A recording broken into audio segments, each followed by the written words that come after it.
자, 그럼 우리 첫 번째 기획 세션 시작하겠습니다. 인사드리겠습니다. 저는 중앙대학교 사회학과에 재직 중인 신진욱이라고 하고요.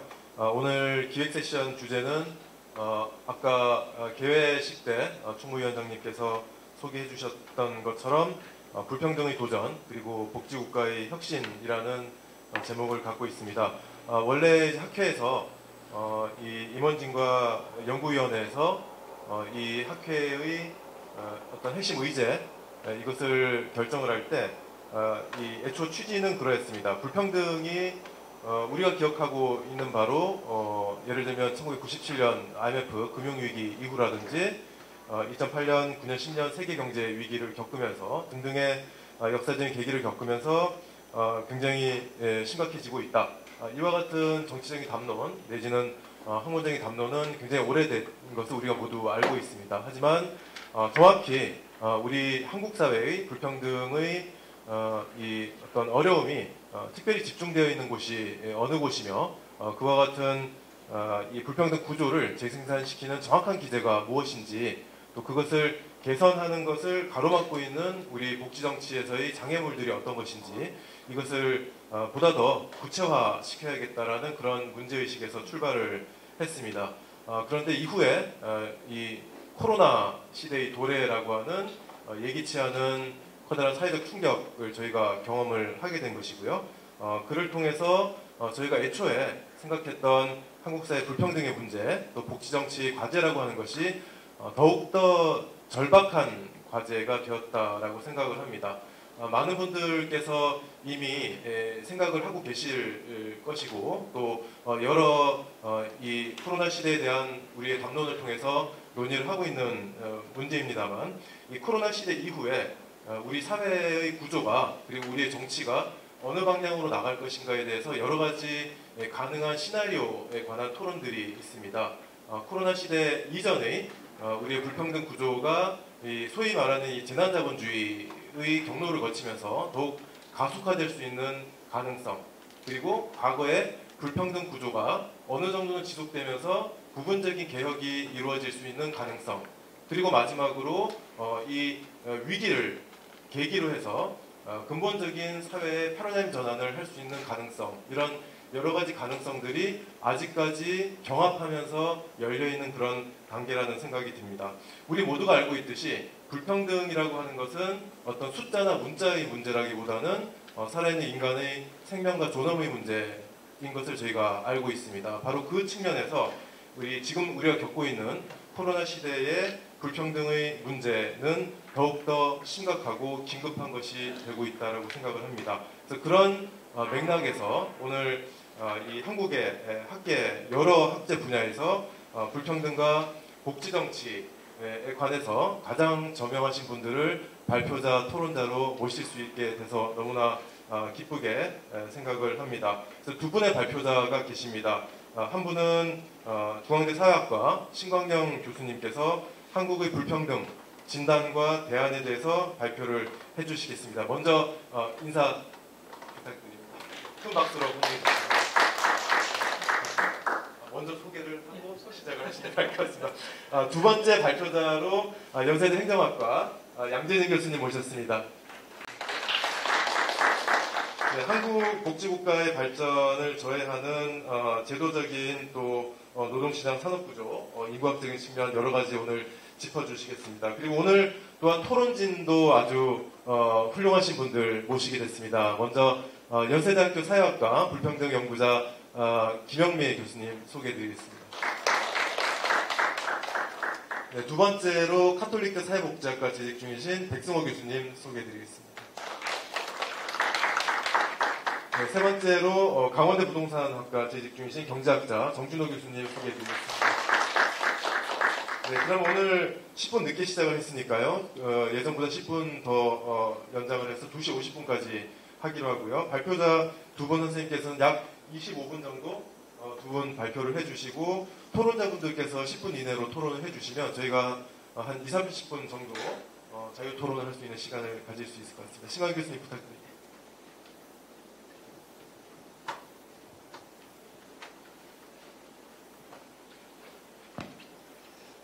네, 반갑습니다. 오늘 주제가 불평등과 복지 이 문제인데요. 제가 먼저 불평등에 관한 전반적인 진단과 관련된 여러 가지 논의를 좀 말씀을 드리고요. 그 다음에 양재진 교수님께서 복지와 관련된 구체적인 정책적인 논의가 이루어질 것 같습니다. 불평등과 관련해서 사실은 굉장히 다양한 논의가 있을 수가 있고요. 그래서 몇 가지 좀 정리를 하는 것이 필요하지 않겠는가 생각이 듭니다. 먼저 불평등이라는 용어, 개념 이것과 유사하지만 다른 그런 개념적인 논의가 구분될 필요가 있다. 격차, 집중, 양극화 이런 논의들이 같은 의미로 많이 사용이 되고 있는데 사실은 의미가 굉장히 다르죠. 그래서 토마 피케티가 다루는 논의는 주로 집중, 상위 1%, 5%, 10% 나머지 사람들의 소득 분포에 대해서는 별 관심이 없죠. 그런 점에서 일반적인 전체 인구를 다루는 그런 불평등의 논의와는 조금 다른 것이다라고 볼 수가 있을 것 같고요. 양극화는 양쪽의 극, 상층과 하층 이런 양쪽의 이런 집단 간의 차이를 의미하고 또 양쪽으로 집중되는 그런 것들을 다루고 있기 때문에 불평등과는 또 다른 차원의 그런 논의라고 볼 수 있을 것 같아요. 그리고 이제 한국에서 다뤄지는 논의에서 또 하나의 중요한 문제는 어떤 데이터를 이용하느냐 그 데이터에 따라서 사실은 불평등의 논의가 달라지는 이런 양상을 보여주고 있고요. 그리고 아쉽게도 한국에는 불평등을 전체적으로 포괄적으로 제대로 다룰 수 있는 데이터가 아직 부족하다라는 것이 이제 굉장히 중요한 문제인 것 같습니다. 그리고 또 하나의 이슈는 불평등을 분석할 때 어떠한 방법론으로 분석할 것인가 이것도 사실은 단순하지 않은 그런 이슈고 그래서 현재 진행형으로 여러 가지 방법론들이 개발이 되고 있고 그런 점에서 불평등의 연구는 완벽한 연구라기보다는 추세적인 이런 것들을 연구하는 그런 성향을 지니고 있다고 볼 수가 있을 것 같습니다. 그래서 오전 세션에서 다뤄진 한정 데이터 문제 이 부분은 데이터와 관련해서 왜 불평등 연구가 제대로 이루어지지 못하고 있는지 왜 정책적인 실패가 현실에서는 자주 나타나는지 이런 것들이 결국은 상당 부분 데이터와 관련되어 있다는 그런 것들을 인식하는 것도 중요한 부분이라고 볼 수 있을 것 같습니다. 그래서 그런 개념적인 문제를 좀 간단하게 다뤘고요. 그리고 좀 더 구체적으로 어떤 불평등인가 이 문제가 굉장히 중요한 정책적인 이슈가 될 수 있는 그런 문제라고 볼 수 있을 것 같습니다. 소득 불평등이냐, 재산 불평등이냐, 교육 불평등, 젠더 불평등, 건강, 수명 불평등 굉장히 다양한 불평등의 유형들이 있죠. 그리고 많이 다루는 소득 불평등의 경우도 근로소득이냐, 시장소득이냐, 조세 전, 조세 후의 소득이냐, 가처분 소득이냐, 혹은 이른바 균등화 가처분 소득이냐, 온갖 이런 소득 불평등의 논의에서 각기 다른 의미를 지니는 이런 것들이 다루어지고 있어요. 그래서 불평등이라는 것이 용어는 단순하지만 내용적으로는 굉장히 다르고 또 의미도 그에 따라서 달라지는 이런 측면이 있습니다. 이제 가장 중요한 부분은 불평등 분석 단위의 문제 이것이 자주 간과되는 경향이 있어서 그 문제를 좀 살펴보고 논의를 지속하고자 합니다. 여기에 세 개의 원이 있습니다. A 붉은색 원이 있고 B 그 다음에 C, 자본원이 있어요. A는 보통 경제활동을 하는 사람들로 구성된 경우고, B는 전체 사회, 경제활동을 하지 않는 사람들을 포함하는. 그런데 여기에 접근 방법은 개인을 중심으로 분석을 하는 거죠.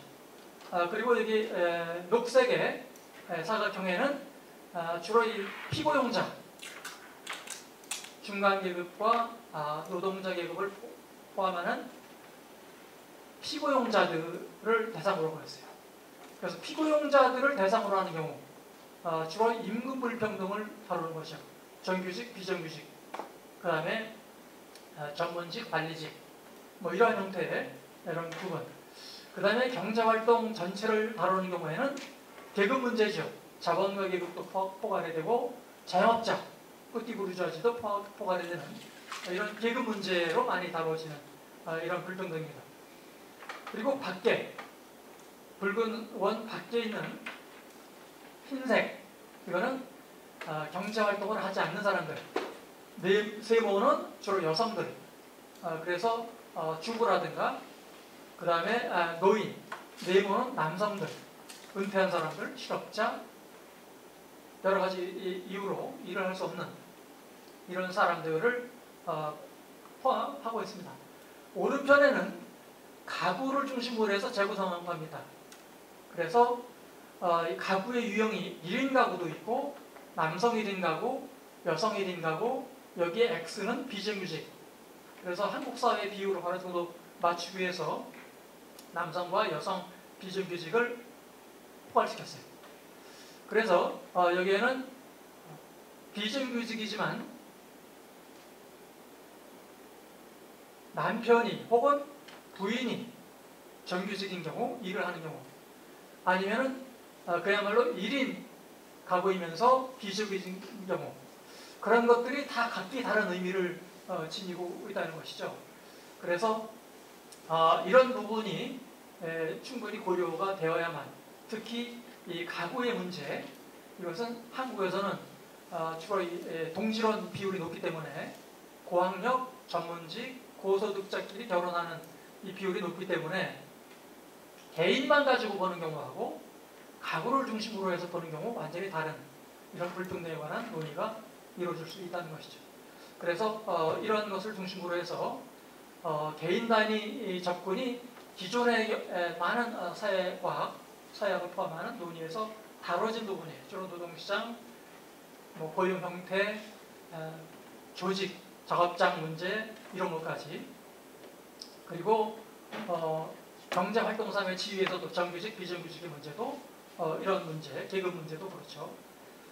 가구 단위의 분석의 경우는 말씀드린 대로 이 결혼 형태, 어떻게 가구를 구성하느냐에 따라서 내용적으로 굉장히 달라지고, 또 한 가지 중요한 부분이 바로 고령화로 인해서 일을 하지 않는 인구의 비율이 높아지는 것. 모든 조건이 동일하다면 일을 하지 않는 인구가 늘어나면 늘어날수록 빈곤, 저임금, 저소득 계층이 늘어나겠죠. 그리고 전체적으로 불평등이 늘어나는 이런 추세를 보일 겁니다. 그리고 또 한 가지 한국에서 새롭게 등장한 이혼 문제. 그래서 여성 가장 가구가 늘어나면서 전반적으로 새로운 형태의 빈곤층이 등장하는 이런 것은 가구 단위로 분석해야 그것이 드러나는 그런 특징이 있습니다. 그리고 이제 더 중요한 부분은 글로벌한 시각이 필요하다는 거죠. 우리가 한국 사회의 특징, 여러 가지 변화를 어떤 관점에서 이해하느냐. 비교의 관점, 두 가지 비교의 차원이죠. 하나는 공간적인 비교, 다른 나라와의 비교, 또 하나는 시간적인 비교, 과거와 현재와의 비교. 어떤 경로를 우리가 분석하고 여러 가지 변화의 추이를 분석하는 이러한 접근이 불평등 연구에서도 중요한 부분이라고 볼 수 있을 것 같습니다. 바로 그런 것들을 보여주는 것이 여기에 지역 간 상위 10% 소득자들의 소득 전유 비율을 분석한 재작년에 나온 월드 이니퀄리티 리포트에서 보여주는 여러 가지 변화들이죠. 그래서 불평등이 극단적으로 높아지는 지역이 있고 여기 아래 파란색처럼 상대적으로 불평등이 높아지지만 그러나 그렇게 급하게 또 높은 비율로 불평등이 심화되지 않는 유럽 지역과 같은 그런 지역과 그렇지 않은 지역들이 비교가 되는 그런 것을 확인할 수 있습니다. 그리고 더 나아가서는 그럼 왜 이런 지역에 따라서 편차가 존재하는지. 그래서 미국은 왼편에 이런 X자 모양으로 크로스가 나타나고 유럽에서는 왜 그렇지 않고 상대적으로 불평등이 증가하긴 하지만 이런 극단적인 추세를 보이지 않는가. 이런 비교 분석적인 제도, 정치에 대한 이런 논의가 가능하게 하는 그런 것이 바로 이러한 글로벌한 수준에서의 비교를 통해서 그런 것들이 가능하다고 볼 수가 있겠습니다. 이것은 이제 추가적인 분석이고요. 여기에는 이제 일본이 이러한 부분에 포함이 돼서 일본이 유럽 대륙 국가들보다는 불평등이 높은 수준이고 또 불평등의 증가도 빠르게 이루어지고 있고 그러나 영미권, 미국이나 영국보다는 좀 낮은 그런 것들을 보여주고 있다는 것을 보여주고 있습니다. 데이터의 문제와 관련해서는 한 가지만 시간이 없기 때문에 한 가지만 말씀드리고자 합니다. 이거는 2017년 통계청에서 만든 가계금융복지 패널 데이터. 이 데이터에 국세청 데이터를 링크시켜서 이른바 행정 데이터를 만든 것과 비교한 것이에요. 그래서 여기에 행정 데이터가 통계청 데이터와 행정 데이터 형태로 만든 새로운 가계금융복지 패널 데이터. 최저 소득이 여기 연소득입니다. 가장 낮은 소득이 300만 원 가계금융복지 패널 통계청 데이터 그리고 국세청 데이터와 링크시킨 거는 309만 9,800원 약간의 차이가 있죠. 그런데 가장 소득이 많은 집단을 보면은 엄청난 차이가 있습니다. 그래서 통계청 데이터로는 10억 2,400만 원 통합 행정 데이터는 16억 6억 정도의 차이가 있습니다. 그래서 어떤 데이터를 사용하냐에 따라서 사실은 굉장히 논의가 달라질 수 있다는 것이죠. 그런 점에서 데이터의 문제가 굉장히 중요하고 데이터 문제는 일단 시간이 없어 넘어가기로 하겠습니다.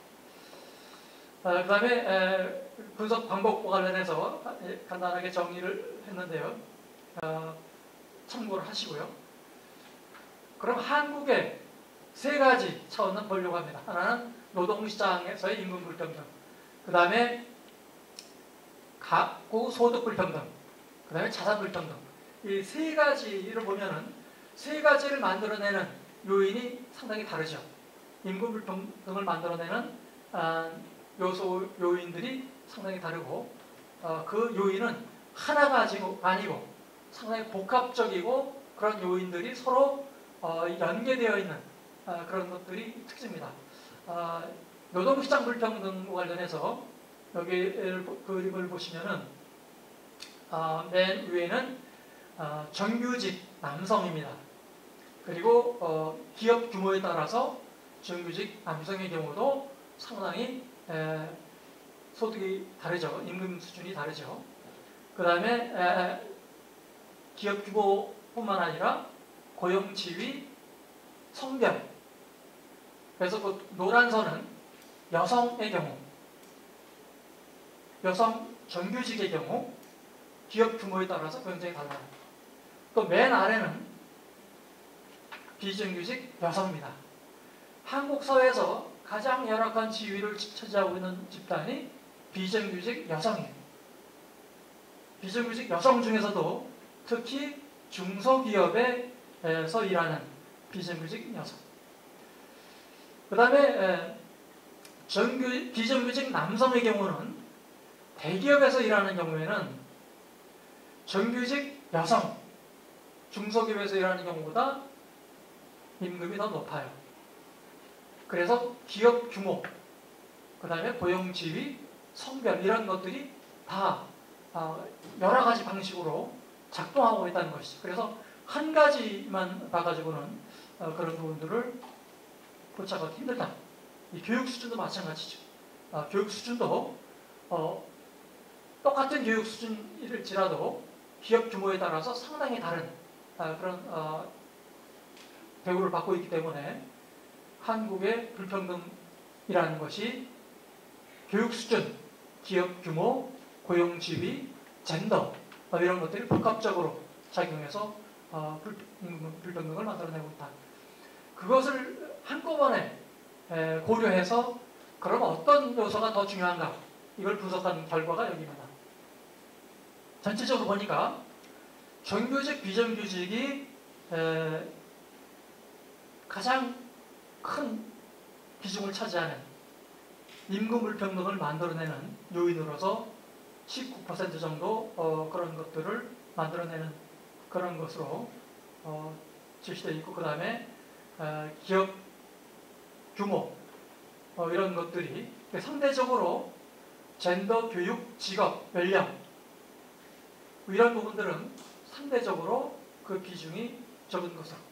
그래서 이것은 임금 분산에 영향을 미치는 여러 가지 요인들이 무엇인지 공분산 분석을 통해서 나타낸 경우고요. 가구소득을 보니까 재산이 가장 중요한 요인으로 가구소득의 불평등을 만들어내는 요인으로 제시되어 있어요. 그래서 소득 불평등을 전체적으로 보니까 우리가 알고 있는 것과는 다른 그런 양상들이 나타나게 되는데, 그 중에 하나가 바로 가구의 규모, 1인 가구와 2인 가구, 3인 가구, 그 가구 규모에 따라서 빈곤율도 완전히 다르고, 또 가구 규모에 따라서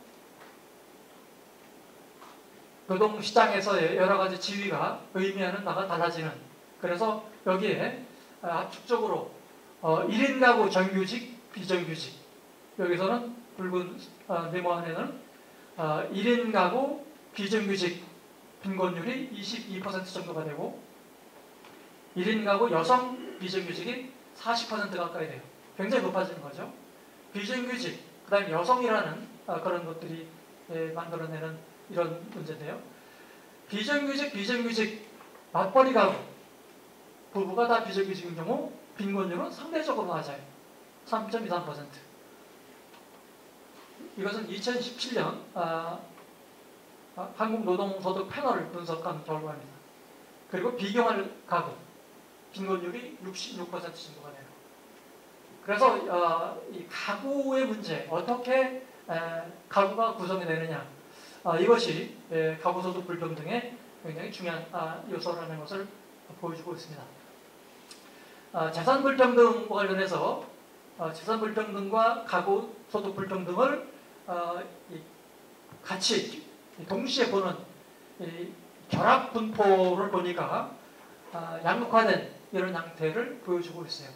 그래서 왼편에는 소득도 낮고 재산도 없는 사람들, 오른편 위에는 소득도 높고 재산도 많은 사람들, 그래서 각각 20분위 소득, 20분위 재산, 이 분포를 보니까 뚜렷하게 양극화된 이런 양상들을 한국 사회가 보여주고 있습니다. 자, 지금 시간이 주어진 시간이 많지가 않아서 그럼 이런 문제를 어떻게 해결할 것인가? 과거에 신자유주의를 내세웠던 IMF라는 이런 국제 경제기구도 이제는 다른 얘기를 하고 있어요. 그 중에 하나가 세금을 올려야 된다. 감세가 아니라 증세를 내세우는 이 국제 기구들이 그 전에 신자유주의의 천병으로 활동했던 그런 기구들이 증세를 내세우는 이런 변화가 나타나고 있죠. 그런데 한국의 불평등 상황은 상당히 복합적이기 때문에 복합적인 대안이 필요하고 그런 부분에서 조세 부분도 중요하지만 사실은 노동시장에서의 여러 가지 변화가 굉장히 중요한 부분이다. 한국 노동시장의 특징, 퇴직 연령이 너무 낮아요. 2016년 빅데이터 분석 49.1세예요. 평균 주요 일자리에서 떠나는 연령이 50세 전후로 다 떠난다는 얘기죠. 그리고 비교 통계를 통해서도 한국은 대만, 일본의 절반 정도, 유럽의 절반 정도, 근속연수가 짧아요. 한국의 노동시장은 너무 유연하다는 거죠. 그런데 일부 언론이나 정치권에서는 한국의 노동시장이 경직되어 있다고 얘기하는데 그거는 정말 일부분, 조직되어 있는 부분을 보기 때문에 그런 거죠. 전체적으로 보면 바로 한국의 노동시장은 그야말로 동아시아에서도 가장 유연성이 높고 그래서 근속연수가 짧은 이런 것을 특징으로 하는 걸 보여주고 있습니다. 자, 그래서 제 얘기를 좀 정리하자면요. 불평등이 심화되고 있고 그리고 불평등이 심화되는 원인은 사실은 복합적이다. 노동시장의 변화, 인구 구조의 변화, 그 다음에 가족제도의 변화, 1인 가구 증가, 결혼, 이혼의 특징, 결혼이 동질혼의 비율이 높고 또 이혼이 급증하면서 이런 부분들이 불평등을 증가시키는 요인이다. 그런데 이제 많은 사람들은 최근에도 부동산 문제 이것이 이제 불평등과 관련해서 빈 부자와 가난한 사람들을 구분하는 하나의 사회적 지표로 사용이 되고 있는데 부동산도 중요한 부분이고 그것이 만들어내는 임금 그 다음에 소득 불평등 이런 것도 중요한 부분이라고 볼 수 있을 것 같습니다. 그래서 결국은 그런 것들이 한국 사회의 불공정성에 대한 인식 그리고 지대 추구를 함으로 인해서 이른바 불로소득이 만들어지고 그런 것들을 통해서 빈부격차가 더 커지는 그래서 이 조물주의 건물주가 있다고 생각하는 그리고 학생들에게 젊은 학생들에게 뭐가 되고 싶으냐면은 건물주가 되고 싶다고 하는 그러한 사고방식 이런 것들을 근본적으로 제거하는 것이 필요할 것이고 그리고 좀 더 구체적으로 부와 빈곤의 대물림을 막을 수 있는 그런 논의가 필요한 부분이네요. 그래서 분배냐 소유냐 근데 기본소득에 관한 논의는 주로 분배의 문제고요. 소유의 문제 생산수단의 소유의 문제가 또한 중요한 이슈라고 볼 수 있을 것 같습니다. 특히 자동화, 로봇을 이용한 인공지능을 이용한 이런 경제활동이 증가하면서 그런 생산수단을 소유한 집단이 누구냐 이 소유 문제가 굉장히 더 중요한 이슈가 되지 않을까 하는 생각을 할 수 있을 것 같습니다. 그리고 행정 데이터의 구축에 관한 문제는 오전에 다뤘기 때문에 제 얘기는 여기서 그치도록 하겠습니다. 감사합니다.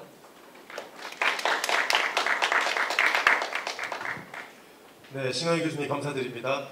보통 그 첫 번째 발표를 하시고 두 번째 발표 넘어가기 전에 사회자의 역할 중에 하나가 첫 번째 발표의 핵심을 정리를 하는 것인데 지금 마치시면서 정리를 다 해주셨어요. 제가 안 해도 될 것 같습니다. 감사드리고요. 시간도 맞춰주셔서 너무 감사드리고요. 지금 그 마지막 부분에서 하신 말씀이 그 정부 개입 또 복지 정치에 의한 그런 재분배적인 측면과 더불어서 노동시장의 1차 분배 영역에서의 불평등 구조가 한국 사회에서 굉장히 중요하다. 그리고 그것의 원인이 복합적이라는 그런 말씀을 해주셨고요. 두 번째 발표자로서 아까 소개해드린 연세대 행정학과 양재진 교수님께서 많은 분께서 아시고 계시겠지만 최근 스몰 웰페어 스테이트 한국, 미국, 일본 등등에 관해서 여러 저작과 논문을 내셨고요. 오늘 이 한국의 복지국가 얼마나 작은지 어떤 면에서 그런지 왜 그런지 또 한국의 복지 정치를 활성화시킬 수 있는 그런 가능성의 공간이 어떤 곳일지 발표를 해주시겠습니다. 부탁드리겠습니다.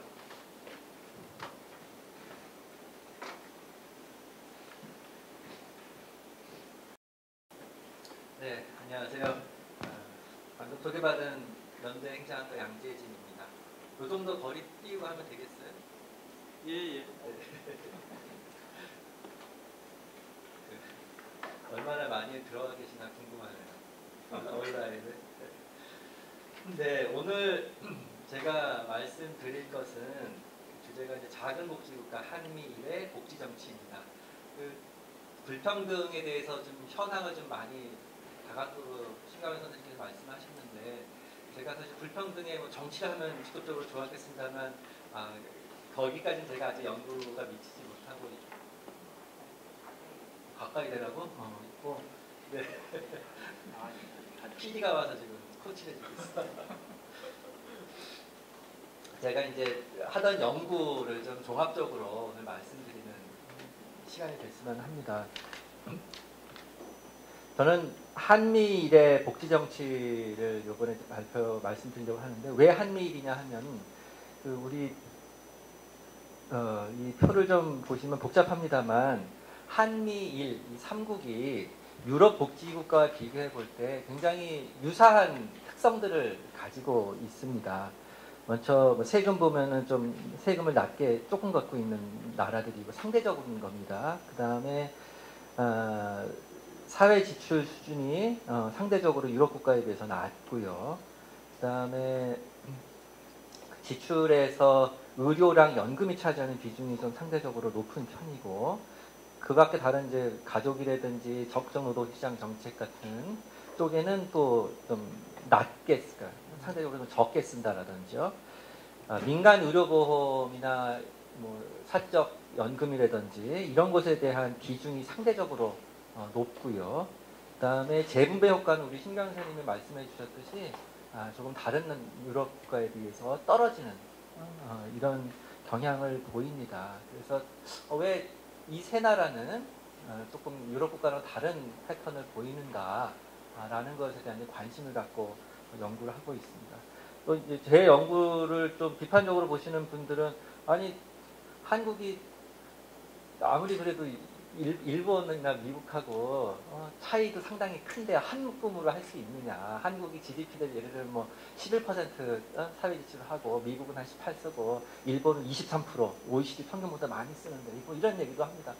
그러나 이제 상대적으로 유럽에 비해서는 동질성이라고 보는 거고요. 그다음에 사회 지출만 보더라도 고령화 요인을 통제를 하면 우리가 지금 한 15% 고령화율이고 일본이 한 25%인가 26% 되고요. 미국이 그 사이에 있고, 고령화율이 만약에 통제를 해서 고령화를 똑같다고 본다면 저희가 지금 OECD 평균의 고령화율이라고 하면 한 17에서 18% 정도 지출하는 그런 시스템을 가지고 있고, 마찬가지로 일본이 OECD 평균의 고령화율로 떨어진다면 그들의 지출도 이제 떨어지는 거로 이렇게 나오고 있기 때문에 사실상 굉장히 비슷한 사회 지출 수준을 즉 말하면 제도적인 수준에서 굉장히 비슷한 수준을 보이고 있습니다. 따라서 이 세 국가를 함께 연구하는 이것이 가능하다라는 것이죠. 크게 보선 유럽과 굉장히 차이가 있고 내부적으로는 동질성이 크다, 이런 겁니다.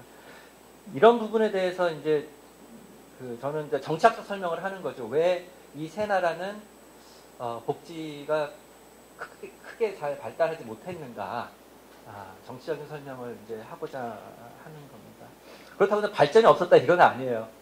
계속해서 우리나라도 그렇고 다 발전해 왔습니다. 단지 이제 이런 차이죠.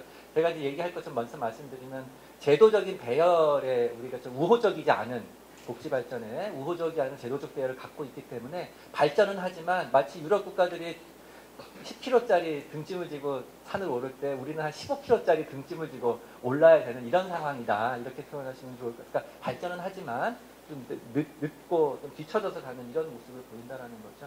그동안 이거를 설명할 때 이제 컨트리 스페시픽한 설명들을 많이 했습니다. 동아시아, 뭐 한국, 일본 유교 때문에 그런 거지. 미국은 뭐 자유주의가 강하니까, 인종주의 뭐 이런 것 때문에, 뭐 흑백 갈등 뭐 이런 것 때문에 백인 중심의 노동조합이 뭐 흑백을 뭐 이런 식의 얘기를 많이 했었죠.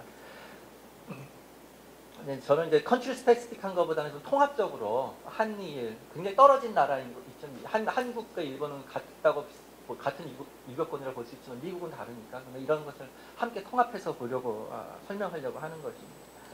프로덕티비즘, 저는 이건 사후적 설명이라고 봅니다. 이런 거죠. 프로덕티비즘은 발전 국가가 경제 개발을 하려고 하다 보니까 사회 정책을 경제 정책에 종속시켜서 늦게 발전시켰다. 그런데 프로덕티비즘이 동아시아만 있는 건 아니죠. 사실은 스웨디시 프로덕티비즘도 많이 얘기합니다. 스웨덴이 가장 스칸디나비 국가들이 고용률이 가장 높은 나라 아닙니까? 생산주의 굉장히 강조합니다. 우리 레일 마일너 모델도 사실 생산주의에 입각되어 있습니다. 그런데 왜 저쪽 프로덕티비즘은 큰 복지국가를 만들고 이쪽 프로덕티비즘은 작은 복지국가를 만드냐에 대한 설명을 사실은 해줘야 되겠죠. 그래서 프로덕티비즘에 대해서 그런 면에서 좀 비판적이고요. 또 미국도 가만히 보면 프로덕티비즘이 설명하는 한국과 일본하고 모습이 비슷합니다. 워크페어 강조하고 소셜 라이트이 약하다. 이거 미국도 그렇지 않습니까? 그럼 왜 미국은 프로덕티비즘을 설명을 못합니까? 그래서 이게 보편주의적인 설명이 되지 못하고 있다는 것이고요. 또 기존에 또 프로덕션 레즘 티오리에서도 많이 이런 얘기를 합니다. 여기서는 이제 제가 좀 가져올 수 있는 부분은 인플로이어의 이해관계를 보죠. 복지국가에서 그냥 인플로이어는 무조건 반대만 하는 게 아니라 이해관계가 들어가 있다는 걸 얘기합니다. 일본, 미국, 뭐 독일 이렇게 설명을 이걸 갖고 많이 하죠. 스킬 포메이션 중심으로 해서 일본은 펌스페시픽한 스킬을 키우려고 하다 보니까 뭐 평생 고용해주고 뭐 기업 복지 해주고, 미국은 진짜 그런 거 필요 없다. 대량 생산하고 그냥 하니까 해고 자유롭게 하고 어쩌고저쩌고 하니까 굳이 뭐 실업 보험 같은 거 필요 없다. 뭐 이런 식의 설명을 하는데 또 가만히 들여다 보면 미국만 하더라도 사실은 기업 복지 따지면 오히려 더 많이 할걸요. 의료보험 다 사주죠. 그렇죠? 기업연금 다 해주죠. 사실은 노동비용에서 대기업 같으면 훨씬 더 많은 비용을 기업복지에 씁니다. 그런데 일본하고는 또 다른 형태의 노동시장을 가지고 있지 않습니까? 스케일 포메이션도 다르고요. 그래서 프로덕션 레이징에서 받아올 건 있어요. 자본과 이해관계가 들어간다는 건 받아들일 수 있지만 나머지 부분에 대한 설명은 좀 어렵지 않은가. 그리고 이거 특히 실업보험이나 노동시장에 관한 정책에 대한 차이만 설명해 줄 뿐 나머지 전체 복지제도에 대한 설명은 못 해주고 있습니다. 그래서 이건 부족하니까 어떻게 제가 조금 설명해 보겠다 하는 것입니다. 어떻게 하느냐. 기본적으로 복지정치에 있어서는 행위자가 중요하기 때문에 복지정치의 3대 행위자가 누구냐를 따졌습니다. 노동, 자본, 정치가입니다. 이들의 인터랙션이 중요한 것이죠. 그 다음에 행위가 그냥 일어나는 것이 아니고 제도에 따라서 선호와 힘이 달라질 수 있습니다. 여기서 힘이라는 건 상대적인 힘입니다. 그래서 제도를 살펴봐야 됩니다. 그 3대 행위장이 직접적인 영향을 미칠 수 있는 제도를 봐야 되죠. 노동의 경우에는 노동의 조직화가 중요합니다. 결론적으로 간단히 먼저 말씀을 드리고 얘기를 지나가면은 노동은 조직화가 유럽 같으면은 보통 산별이나 전국 수준이죠. 한국이나 일본이나 미국이나 엔터프라이즈 유니언리즘입니다. 기업별 노조로 되어 있고 미국의 산업별 노조로 되어 있는 것도 있습니다. 예컨대 자동차 노조, 철강 노조 이런 게 되어 있지만 유럽의 산업별 노조랑은 다릅니다. 굉장히 스페시픽한 범위가 작은 산업별 연맹 정도 수준이지요. 그래서 어쨌든 굉장히 이해관계가 그러니까 협소한 뭐라고 할까요? 저는 이거를 뭐라고 그러니까 인컴패싱하지 않은 굉장히 협소한 노조 조직을 가지고 있다라는 게 이 세 나라의 특징이라고 했습니다. 그러다 보니까 이코노믹 유니니즘으로 경제주의로 빠지게 됩니다. 자기 기업의 노조만 아니면 자기 협소한 업종의 자동차 업종의 노조원들만 챙기는 뭐 이런 식의 것이 되는 거죠. 자본의 경우도 이 3국은 대자본 중심입니다. 그래서 소셜 퀘스천에 대해서 노조나 노동운동이 요구하는 군대 문제에 대해서 기업 단위에서 대응을 할 수가 있습니다. 그래서 기업 수준의 클래스 컴프로마이즈가 일어난다. 유럽에서는 국가 수준에서 케인지안 웰페어 스테이트라는 클래스 컴프로마이즈가 있었다면 이쪽에서는 기업 수준에서 클래스 컴프로마이즈가 일어난다. 그 다음에 이제 정치가 문제인데요. 선거제도가 다릅니다. 권력구조가 다릅니다. 다수대표제가 기본적으로 선거제도를 갖고 있고 한국과 미국은 대통령제라고 하는 뭐 일본은 의원내각제지만 공리 싱글 파티 거버먼트입니다. 연립정부를 구성하지 않습니다. 그런 점들이 어떤 의미를 주냐면 국회의원 선거 쪽에서는 지역이 굉장히 중요한 지역 문제에 이제 집중하게 되는 포크 밸럿 폴리틱스 같은 것이 일어나고, 그 다음에 싱글 파티 거버먼트고 대통령이기 때문에 전국적인 이해를 조정하고 이해관계에 맞춰서 뭔가 제공도 하고 해야 되는 상황입니다만, 그래서 어떻게 보면 보편주의 복지도 해야 되는 상황입니다만, 승자 독식 구조의 한 표 차이도 굉장히 중요한 선거제도를 갖고 있기 때문에 비인기 정책에 대해서 굉장히 비인기 정책을 쓸 수가 없는, 즉 증세 문제에 굉장히 어려운 구조를 갖고 있다는 거. 이따 좀 다시 말씀드립니다. 이런 상황이라는 거. 그것을 지금 유럽과 달리 이런 문제를 낳고 있는 제도적인 배열이라는 것입니다. 마지막으로 복지의 기능적 등가물, 즉 펑셔널 이퀄리티 이렇게 얘기하는 거 있죠. 꼭 공식적인 복지가 아니지만 복지적인 역할을 하는 것들, 뭐 조세 감면이라든지 아니면은 고용 보호라든지 아니면 민간 보험이라든지 이런 것들이 상당 부분 굉장히 역사적으로 일찍 발전했습니다. 이 3국에서는. 그러다 보니까 공공복지가 들어설 자리가 사실은 굉장히 없는 이런 상황이 되고 있죠. 예를 들어서 미국에서 오바마 케어가 공공의료보험이 들어오고 싶어도 이미 민간이 자리 차지하고서 못 들어오고 하는 이런 상황들을 얘기하는 것입니다. 이런 특질들을 공유하고 있다는 거죠. 이게 한미일이 문화도 다르고 언어도 다르고 뭐 다 다른데 이 네 가지 요소들을 공유하고 있기 때문에 굉장히 다른 나라, 서구와 동양이나 다른 나라임에도 불구하고 결과적으로 유사한 작은 복지 국가라고 제가 부르는 이런 것들이 나온다라는 것입니다. 이 부분에 대해서 좀 조금 더 자세하게 설명을 드리도록 하겠습니다. 참고로 이제 제가 이제 말씀드릴 것은 요번 4월에 나온 The Small Welfare State라고 하는 에디티드된 책이 있습니다. 에드워드 엘것이 나온 그걸 이제 기반으로 하고 있고요. 거기에 이제 제가 고대 권혁영 교수랑 같이 쓴 이제 노조 관련해서 IPSR에 쓴 글들, 그다음에 한국 정치학협회 2014년에 쓴 거, 요 세 가지 그동안 쭉 해왔던 걸 가지고 좀 조합해서 좀 말씀을 드리겠습니다. 그러니까 기본적인 것은 우리 발제문에 있는 에드워드 엘가 책에 있는 거죠. 이번에 나온 책의 거가 기본이 되겠습니다. 먼저 레이버 측면, 아까 노동 쪽을 보겠습니다. 이건 스벤 스타인모 교수가 일본의 노조 활동을 보고서 다음과 같이 얘기를 했어요. 근로자들이, 노동자들이 회사 내에서 조직되어 있기 때문에 그들은 굉장히 스페시픽한 기업 베이스드 된 베니핏, 그러니까 뭐 기업 복지 같은 거죠. 임금 인상이라든지 기업 복지 같은 것에 위에서 싸운다. 일반화된 컬렉티브, 공공재로서의 복지, 전체 국민들이나 뭐 보다 넓은 사람들을 위한 복지보다는 펌 스페시픽한 그런 혜택을 얻기 위해서 노조원들이 기업 내에서 싸운다라는 얘기예요. 일본 얘기지만 사실 우리나라 얘기죠. 미국 얘기기도 합니다. 노조의 조직이 그렇게 되어 있기 때문입니다. 이걸 한번 통계적으로 살펴보자 했습니다. 첫 번째, 가설, 유니온 멤버들이 그래도 재분배에 대해서 재분배 정책에 대해서 선호할 것이다. 그렇죠. 노조원들이 그럴 겁니다. 그런데 유니온이 어떤 식으로 되어 있느냐에 따라서 그 정도는 달라질 것이다. 내셔널 차원의 유니온, 산별 차원의 유니온, 마지막 기업 수준의 유니온 이렇게 됐을 때 기업 수준의 유니온이 제일 낮고 떨어지고 전국 수준하고 산별 수준이 더 높을 것이다. 이런 재분배 정책에 대한 지지가 라는 것입니다. 이제 뭐 ISSP 자료를 가지고 했고요.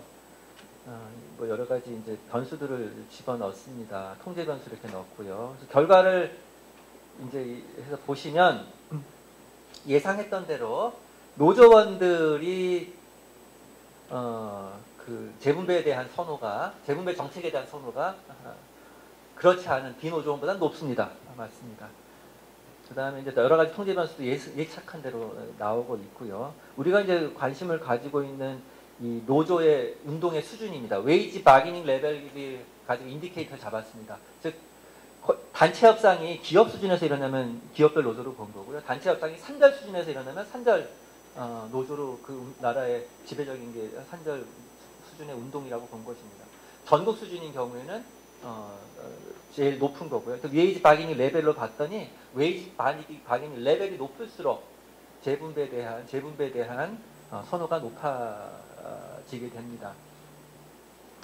그 다음에 흥미로운 것은 유니언 덴서티입니다. 그전에 많은 연구들은 유니언 덴서티랑 재분배 정책에 대한 선호가 같이 가는 거로 그렇게 얘기를 해왔습니다. 그런데 제 연구에서 웨이지 바게닝 레벨을 집어넣으면 유니언 덴서티의 효과는 오히려 떨어지거나 역으로 부해관계로 나옵니다. 즉 중요한 거는 유니언 덴서티가 그러니까 노조 조직률이 많냐 적냐기보다는 어느 수준에서 노동운동을 하느냐라는 거죠. 기업 수준이면 기업에서 이해관계만 노조인데 따질 텐데 예를 들면 UK의 노조 조직률이 독일이나 프랑스보다 훨씬 높습니다. 프랑스 7.9% 우리보다도 작습니다. 그러나 노동운동이 산별 수준에서 일어나고 있죠. 그게 이제 영향을 미친다라는 거예요. 그래서 노동운동이 어느 수준에서 일어나는 게 굉장히 중요하다는 그런 말씀을 좀 드리고 싶었던 거고요. 이제 우리나라가 이제 노동운동이 기업 수준에서 이루어지고 물론 이제 우리도 각종 연맹들은 있습니다. 뭐 금속노조 같은 것도 뭐 산별 수준에서 하긴 하지만 대기업은 다 빠져 있죠. 단체협상 대기업의 단체협상은 다 개별 현대자동차부터 다 개별 사업장에서 이루어집니다. 진정한 단체협상은 제대로 이루어지지 못하고 있는 경우죠. 그러니까 뭐 이런 것들이 작용하는 측면이 한쪽에 있습니다. 아까 그 대기업의 노조화된 곳에서는 고용 안정도 있고 근속연수도 굉장히 길고 임금도 높고 기업 복지도 잘 돼 있고 한 그 차이가 그렇고 만약 이게 기업 수준이 아니라 산별 수준에서 만약 그런 일들이 계속 유럽처럼 벌어졌다면 그 차이가 그렇게 기업별로 우리나라나 미국이나 일본처럼 크진 않았을 것입니다. 그 다음에 자본 문제입니다.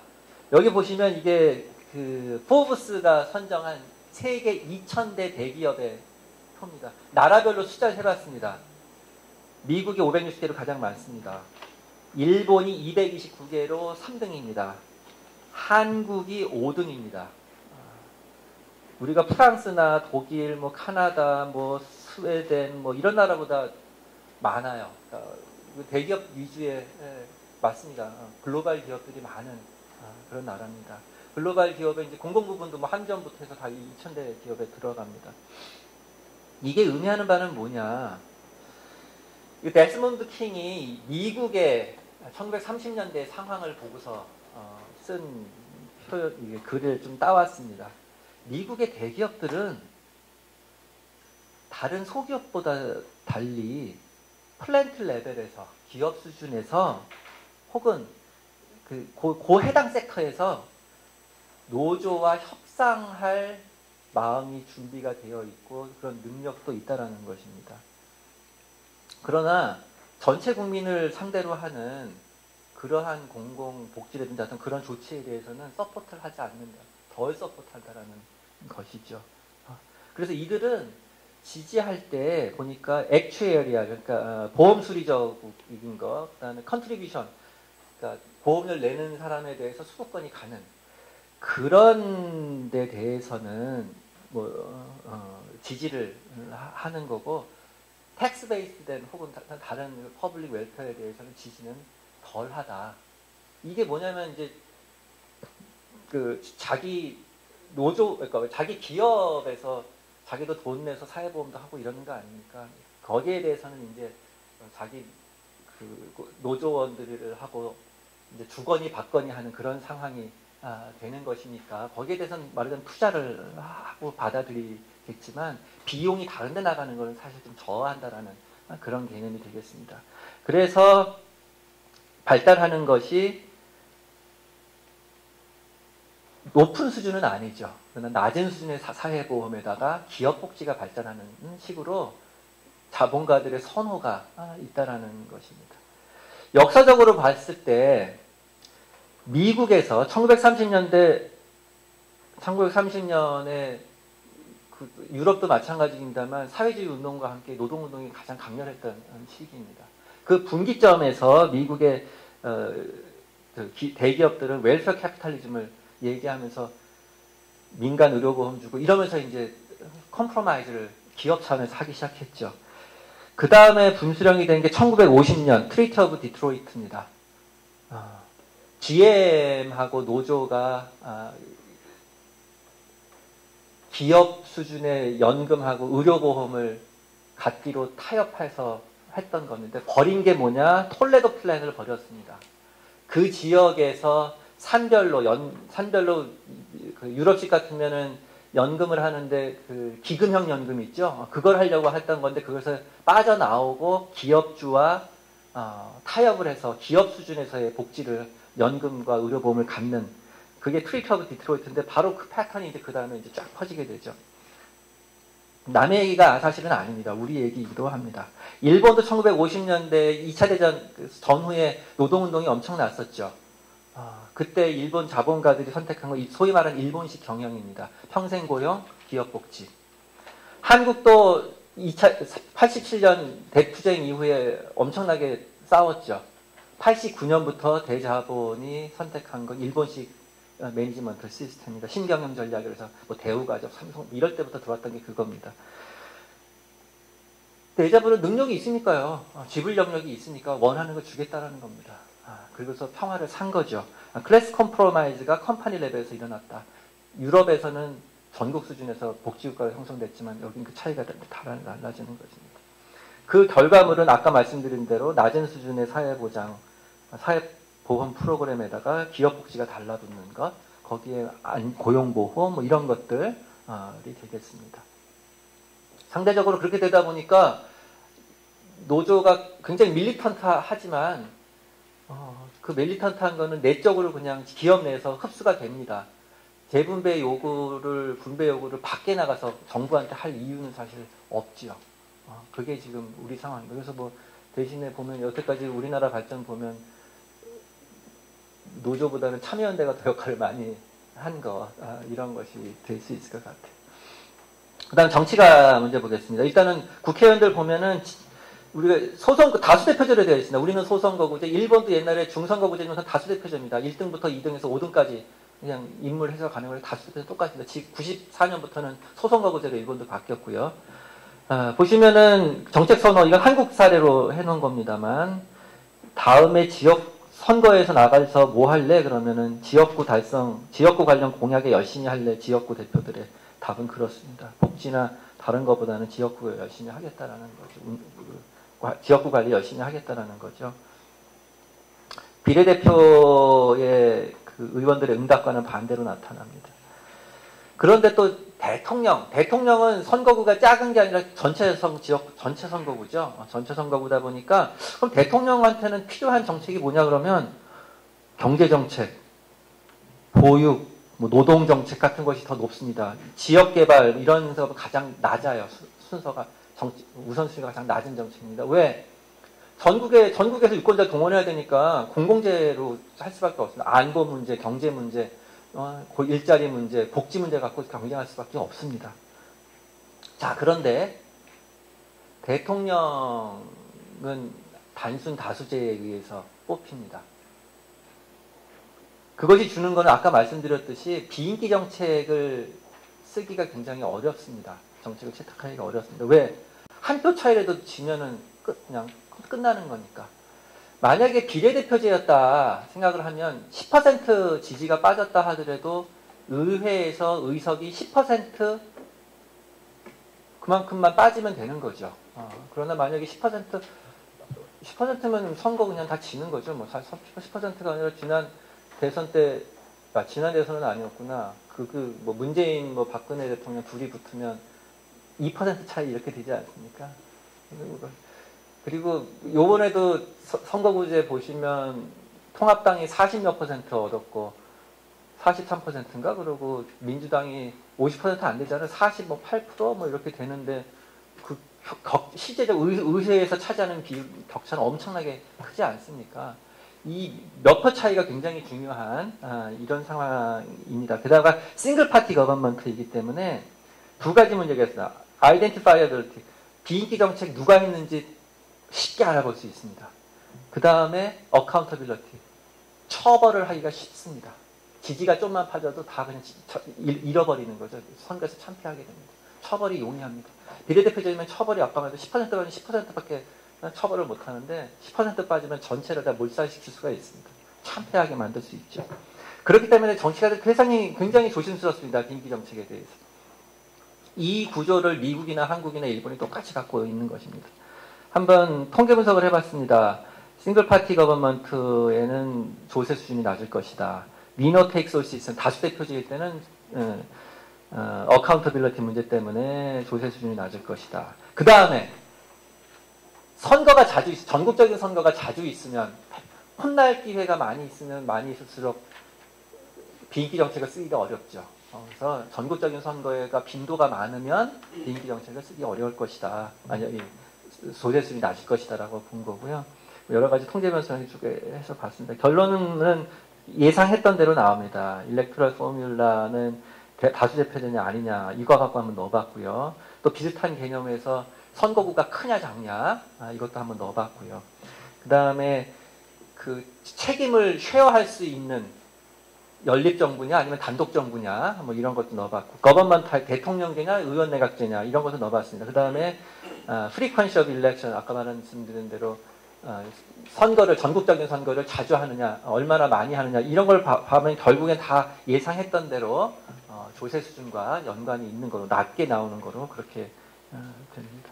그래서 좀 말씀을 드리면 중앙정부 수준에서는 또 복지가 발달합니다. 미국이나 일본이나 한국이나 발달해 가죠. 그래서 선별주의에서 자녀주의에서 점점 보편주의적인 복지로 국가로 갑니다. 그런데 급여 수준은 낮은 복지 국가로 갑니다. 왜? 조세 추출을 많이 못하기 때문이죠. 마찬가지로 지방정부도 마찬가지입니다. 지방정부도 그 지역 내에서, 선거구 내에서, 자기 지방정부 혹은 그 선거구 단위에서 거기에서 그래도 전체에게 좀 줄 수 있는 보편주의를 하려고 합니다. 표를 동원해야 되니까요. 그래서 가만히 그 지방 복지 지출 걸 우리나라 그렇게 보면은 오히려 뭐 빈곤에다 대응하라는 것이라든지 아니면 장애인이라든지 다문화 가정이라든지 이런 것에 쓰는 비율이 생각보다 굉장히 높지 않습니다. 대부분의 지출은 중산층까지 포괄하는 것. 그러나 급여 수준은 굉장히 낮아요. 여기서도 지역 내 보편주의에 낮은 것. 그 다음에 프로그램이 굉장히 많습니다. 사진 한 번 더 찍어야 되니까, 새로운 상품 했다, 신문에 한 번 더 나와야 되니까, 선거 때마다 뭐 새로운 상품 해야 되니까 가질 수도 되게 많습니다. 이렇게 되는 것이 지금의 모습이라고 생각을 합니다. 그 다음에 마지막으로 복지의 기능적 등감을 말씀을 좀 드리겠습니다. 아까 말씀드린 대로 공공복지가 들어오기 전에 역사적으로 다른 유사복지가 좀 많이 발달을 했습니다. 그래서 기능적 등감이라고 하면 이런 것들입니다. 민간 의료보험, 뭐 저축까지도 포함됩니다. 기업복지도 들어가는 거고요. 어떻게 보면 그 OECD의 속스 데이터, OECD 사회지출 데이터에 들어가지 않는 다른 유사한 기능 가진 것을 생각하시면 되겠습니다. 그 다음에 조세 감면하는데 우리 뭐 의료비 하면은 의료 공제 있고요, 그렇죠? 뭐 교육 공제, 자녀 공제, 아동 수당 대신 뭐 자녀 공제, 뭐 이런 것들입니다. 주택급여 대신에 뭐 주택 월세 공제 뭐 이런 것들이죠. 그런 게 또 많이 발달할 수 있습니다. 그 다음에 고용보호, 우리가 유연 안전성 해가지고 스웨덴 같으면은 일단 유연하게 노동시장 그런 데로 가지고 덴마크도 그렇고 갖고 있는데 실업급여를 많이 준다든지 직업훈련을 많이 시킨다든지 고용 서비스 준다든지 이렇게 해서 다시 노동시장에 넣는 그런 안전망을 하지 않습니까? 그거 대신에 그런 쪽에 사회복지에 지출하기 대신에 그냥 해고하지 못하게 여러 가지 이유로 그렇게 하는 고용보호를 한다거나 아니면 디렉트 잡 크리에이션을 한다든가 뭐 이런 식의 것들을 합니다.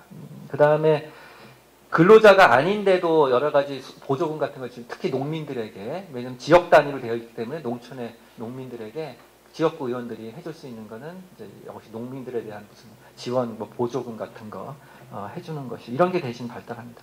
소셜 익스펜디처는 카운트 안 되는 것들입니다. 그 다음에 골목상권 보호하는 것도 마찬가지입니다. 골목상권을 소득이 낮으면 임금 서포트, 소득 서포트 해주는 것이 아니라 복지 가지고서 하는 것이 아니라 골목상권 보호하는 거죠. 대기업 줄출하게 못하게 한다, 뭐 SSM 어쩜 뭐 이런 거 통제한다 그래서 자영업자 키우고 하는 뭐 그런 것들, 이런 것들만 널리 보면 복지의 등가물이다 이렇게 얘기할 수 있습니다. 중소기업 보호하느라고 중소기업에 임금 보조금 주고 하는 것도 다 마찬가지. 고용을 유지하라는 거죠. 역사적으로 보면 미국은 아까 말씀드렸듯이 토레도 플랜이 사라지고 그 GM하고 디트로이트 트리티 한 이후에 민간 의료보험, 그 다음에 고용주가 부담해주고 하는 401K라고 하는 우리 식으로 하면 기업연금, 퇴직연금들이 기업 수준에서 굉장히 크게 발달되어 있습니다. 그 이후에 퍼블릭 펜션이라든지 퍼블릭 메디컬 인슈런스라든지 이런 게 들어오기 굉장히 어려운 상황인 걸 잘 아실 것 같습니다. 그 다음에 사회복지성 조세관면도 많이 있고요. 일본은 기업복지라든지 중소기업 보호, 골목상권 보호. 우리나라랑 너무 똑같아요. 우리는 똑같이 일본 쫓아가고 있습니다. 건설사업에서 고용을 유지하려고 하고 키운다든지 농민들에 대한 보조금 이런 것이 많이 들어가는 나라죠. 한국도 마찬가지입니다. 기업복지, 중소기업 보호 어쩌고 거기에 우린 또 하나 특이한 건 퇴직금 혹은 퇴직연금이라는 게 가지고 있죠. 이것이 원래 지금 그 이후에 발달한 이제 들어와야 되는 실업보험이라든지 국민연금의 발전을 사실은 저해시키고 있습니다. 사실 퇴직금이라고 하는 것이 나이 들어서 퇴직할 때는 연금의 역할을 하는 것이고 중간에 직장을 옮길 때는 실업보험의 역할을 하는 것입니다. 이게 이제 실업보험이라고 하는 공적연금이라고 하는 현대화된 사회보장제도가 들어오면 사라져가야 되는 것인데 이게 떡하니 지금 들고 와 있습니다. 그래서 보험, 국민연금하고만 상관 보시면 2018년에 퇴직금에 가입되는 건 반이고 나머지 반이 퇴직연금 가입해 있는데도 거기에만 들어가는 이 한 해 보험료가 26.5조입니다. 고용주가 부담해 줍니다. 인근 총액이 8.33%씩 해주게 되어 있으니까요. 혹은 그 대신 퇴직금을 해주던가 그 두 가지 아닙니까? 국민연금이 44조 들어가는데 그거의 60%가 되는 큰 돈이 퇴직연금 시장으로 가고 있습니다. 그래서 국민연금의 보험료를 좀 올리자고 할 때 경총이나 굉장히 반대하는 이유가 이겁니다. 다른 나라는 하지도 않는 퇴직연금 내가 의무화돼서 해야 되는데 국민연금 보험료 못 올린다 이렇게 되는 거죠. 그런 식의 이제 대체관계 말씀을 드리는 겁니다. 실업보험 들어올 때도 똑같은 얘기였습니다. 실업보험 들어오는데 이거 없애야 하는데 노조가 안 된다 그래가지고 그러면 실업보험 대신에 얇게 하자. 그렇게 해서 들어온 게 우리나라 역사입니다. 이런 것들이 이제 되는 거죠. 그래서 결론적으로 말씀을 드리면 지금 우리가 갖고 있는 제도적 배열, 아까 노조에서 노조 조직화 문제, 자본의 대자본 중심으로 되어 있고 노조와 대자본이 기업 수준에서 계급 타협을 맺는 문제, 그 다음에 정치가들이 전국적인 수준에서 대통령이 그렇게 하고 싶지만 증세 문제에 발목이 잡혀서 낮은 수준으로 보편주의적인 걸 까는 식으로 가게 되고 있는 것들. 그 다음에 원래 민간의료보험이나 나라마다 좀 어떤 기능적 특감인지 모르겠습니다만 좀 다릅니다만 미국이나 일본이나 한국이나 공공복지가 발전하기 전에 다른 그 유사한 복지들이 발전해 있어서 공공복지가 들어오기가 굉장히 조금 상대적으로 어려운 이런 상황이라는 점들. 이것이 종합적으로 역사적으로 만들어져서 지금의 아까 말했던 작은 복지 국가가 우리가 형성돼 있고 발전을 하고 있습니다만 굉장히 제도적 배열이 우호적이지 않기 때문에 힘겹게 가고 있다. 이렇게 말씀을 드리고 발표를 마치도록 하겠습니다. 감사합니다. 네, 양진희 선생님 발표 감사드리고요.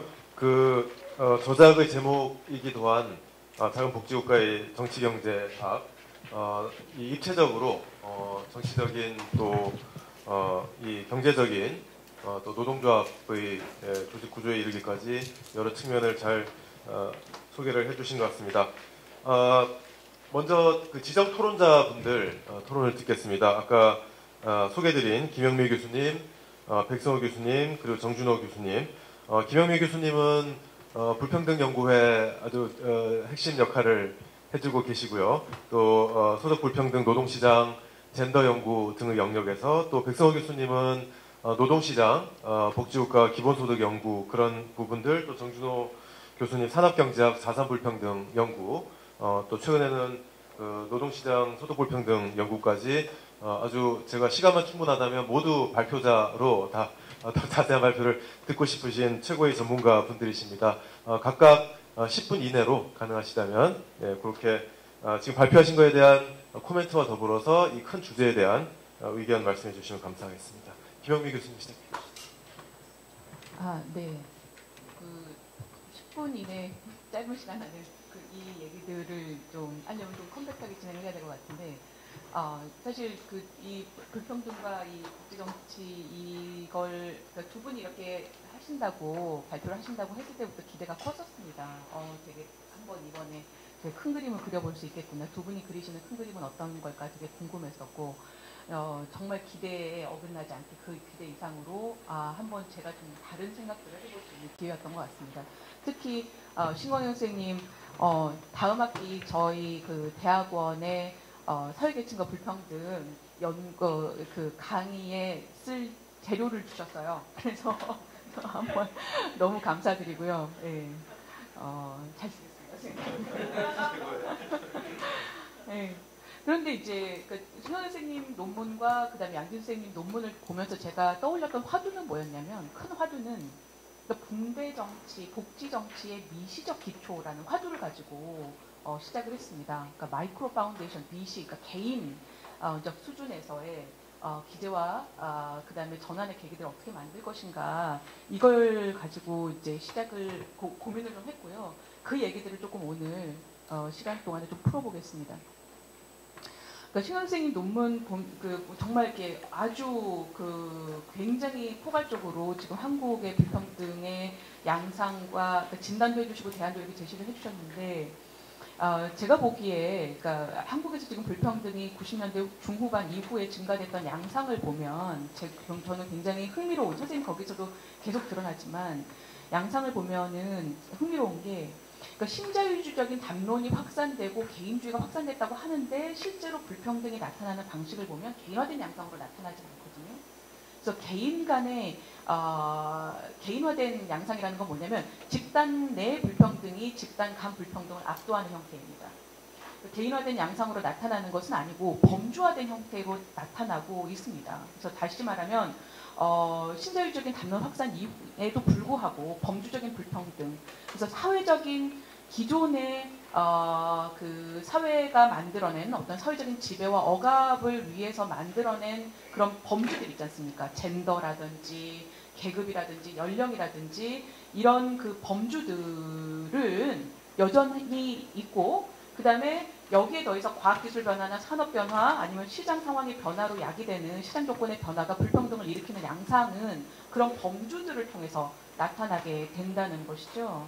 근데 이때 가장 널리 활용되어 온 방식은 뭐냐면, 이 경제적인 보상의 격차를 정당화시킬 수 있는 내부적인 범주들, 정규직, 비정규직, 본사, 계열사, 원청, 하청, 이런 그 내부적인 기능적 범주들을 만들고 거기에 사회적인 범주들을 매치시키는 방식입니다. 근데 이 방식은 굉장히 편리한 것이 뭐냐면 정당성의 부담이 없어요. 정당화시킬 수 있는 부담이 굉장히 낮아집니다. 이거 기능적으로 달라. 여자라서 돈을 안 준 게 아니라 비정규직이라서 그런 거야. 여기 안에서 차별은 없어. 들어올 수만 있으면 들어와. 근데 차별은 없어. 이런 방식인 거죠. 그래서 정당화의 부담이 굉장히 낮고, 그래서 굉장히 듀러블한 방식으로 불평등이 유지되는 것인데, 이게 이제 이런 게 있었죠. 그래서 사실 우리나라 모든 문제에 지금 90년대 이후에 일어나고 있는 모든 문제의 시작은 뭐냐면, 이 중립적이고 기능적인 기준을 이용해서 저임금 일자리들을 너무너무 많이 만들어 내버렸다는 거예요. 그리고 나서 거기에 사회적인 약자들을 계속해서 매칭시키는 방식으로, 그러면서 사회적인 저항을 최소화시키는 방식으로 지금 유지를 해왔다는 겁니다. 그래서 90년대 중반 이후에 노동소득 분배율이 악화됐던 것, 이것이 모든 문제들의 시초라고 볼 수가 있겠습니다. 자본이 가져가는 것에 비해서 노동이 가져가는 것들이 너무나 줄어든 것이죠. 이것이 모든 문제의 시작이고, 이거는 뷰르케임식으로 보자면 아노미적인 사회적 분업 상태에 우리에 놓이게 했다. 그러니까 사회적인 연대를 훼손시키는 분업 상태로 지금 우리가 가고 있다라는 것이죠. 그리고 동시에 이것이 그러니까 최근에 기회불평등이나 공정성에 대한 그런 민감도가 굉장히 높아진 청년들 사이에서의 그런 담론들의 원천도, 그 맥락도 여기에 있다고 생각을 합니다. 우리가 기회들을 계속해서 제약하고 그 다음에 배제하는 방식으로, 특정 집단을 배제하는 방식으로 불평등을 만들어 왔기 때문에 사실 청년들의 그 불만은 그런 방식으로 나간 것이죠. 그것이 네, 그런 민감도가 커지게 된 데는 이런 맥락이 있다고 생각을 합니다. 그 신광엽 선생님 논문을 이렇게 쭉 읽으면서 제가 가장 딱 와닿았던 게 뭐였냐면 제가 이렇게 줄을 딱 쳐놨던 게 서구의 복지국가의 역사를 보면 복지국가가 경제적 차원의 문제라기보다는 정치적인 선택과 다 관련이 있다는 것을 보여준다라는 문장이 있었습니다. 정치적인 선택이라는 거에 제가 줄을 그었고 이게 이제 제가 어떤 생각을 갖게 만들었냐면 우리가 불평등에 대한 논의를 경제적 차원에서 해서만 해서는 안 되겠구나. 경제적 차원의 논의를 머무르게 해서는 안 되겠구나라는 생각을 많이 했습니다. 그 불평등이 삶의 조건이 될 때 사회문화적인 변화가 일어날 수 있겠다. 최근에 이제 공정성 논란이라든지 이런 것도 다 연결되는 문제라고 생각합니다. 그렇다면 사회문화적인 변화라는 건 어떻게 일어나는가? 이것은 미시적인 수준에서 개인들의 관계 맺기 방식의 변화를 통해서 발생을 한다라고 생각을 합니다. 그래서 이런 이제 그 개인들이 관계 맺는 방식이 어떻게 달라졌는지를 좀 보면서 이렇게 불평등한 환경이 개인들의 상호작용 방식을 어떻게 바꾸는지에 관한 연구가 좀 필요하겠다. 이런 얘기를 했습니다. 약간 뜬구름 잡는 얘기일 수 있겠지만 한번 들어봐 주시면 감사하겠습니다.